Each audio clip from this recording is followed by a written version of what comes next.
Hello, everybody. How's it going? I'm well. Tanner Muse. Well. Fullback anymore? Or are you still linebacker?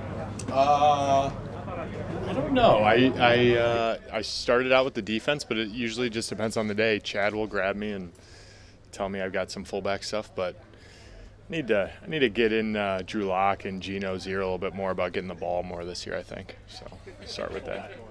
Yeah. Oh yeah. Cody Barton, he's done a great job. All OTAs. I'm just saying that.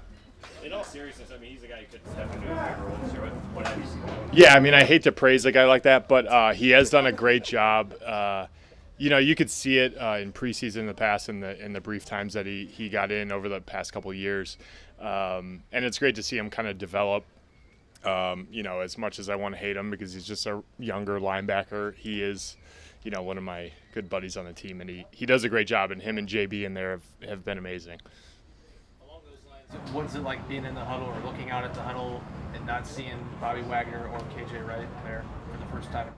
Yeah, it's definitely different, and I think the team as a whole has kind of a new feel to it. And I've gone through it on other teams where you have change, and every team you go to, there is an element of that. Obviously, to have a guy on both sides, KJ and Bobby on defense, and then obviously Russ, having that change is different for a team, and we have to find our identity as a team in 2022, which I think every year you're looking for authentic, identity for the team. And, we have young guys that have played a lot of football and, a couple old guys sprinkled in here, but it's a new look team that has a lot of young, energetic guys. So obviously for me, it's just annoying. You just want them to slow down so you can kind of keep up. But, lots of energy at practice. I'm sure you can see it. And I think it's exciting. With the inside linebacker, what do you think the identity of that group is going to be?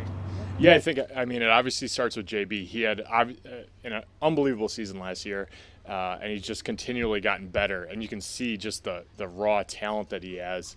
But I think even that is disingenuous because he is a great football player. A lot of people talk about a guy being a good athlete and this and that, which he is.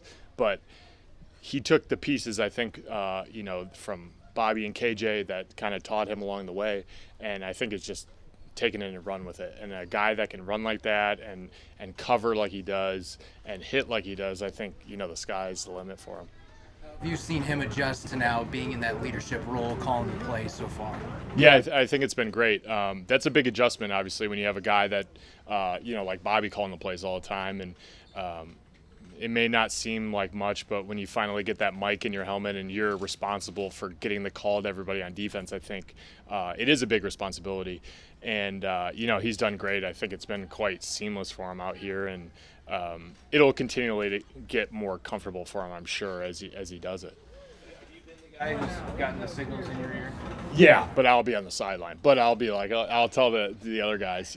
But, yeah, in the past I've done that, and it's it's one of those things that it's not quite to the level of you are the quarterback of the defense, but you relay the call, and some of the corners you can do hand signals to guys, but basically you're in control of the huddle. It's not as, obviously a organized huddle as an offense would have, but you are ultimately responsible and sometimes blamed if not everyone gets the call, but it is a big undertaking sometimes. Hey, refresh my memory a little bit. When you were with the 49ers, were you there when either Patrick or Navarro phased out? And if so, is there any kind of any similarity there and what that was like for you guys? Yeah, I think obviously there's a little similarity. Patrick Willis had retired, I believe, a couple of years before I got there, and then Navarro Bowman had gotten hurt. So we kind of went through that kind of transition. And ultimately, it's a game where you have to someone's got to step in and fill those roles. And, I think we obviously have the guys that do it. They're big shoes to fill, but, Jordyn is more than capable. To be the next Photoshop. I don't know. I need to get to – I don't really care to, but I need to kind of figure out who the rookies are, like what their names are and everything, so I can start looking at their social medias and stuff when I get a spare second. Not that I really do anything, but so I'll you'll know when you see it. I got to keep that confidential. Who was your favorite guest on the TV show? Diggs is always good.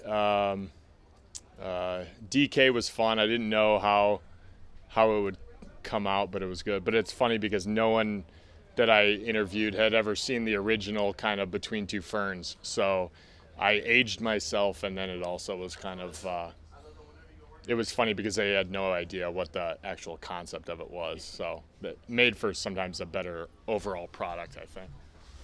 Are you going to bring it back? Yeah, that's the plan. I'm taking ideas for guests, and they don't all have to be football players, so I'll do whatever. I would like to get Rainn Wilson from The Office, and probably not have him as Dwight, but just as himself, and because I know he's a big Seahawks fan. So if he sees this, obviously I'm sure he tunes into all my press conferences. So if you see this, I'm more than willing to sit down with you. I'll go easy on you. Tyler won an Emmy, and your show didn't win an Emmy. I know. I think we did good in our time slot, but I think we'll get better. There was a lot of views from just north of Milwaukee in Wisconsin, so I think it was mainly my dad and mom watching it. But I think it did all right for the first season. So you're making demands on touches, number of touches on offense? Yeah, I mean every year they usually go unheard, but I always make them for sure. Yeah.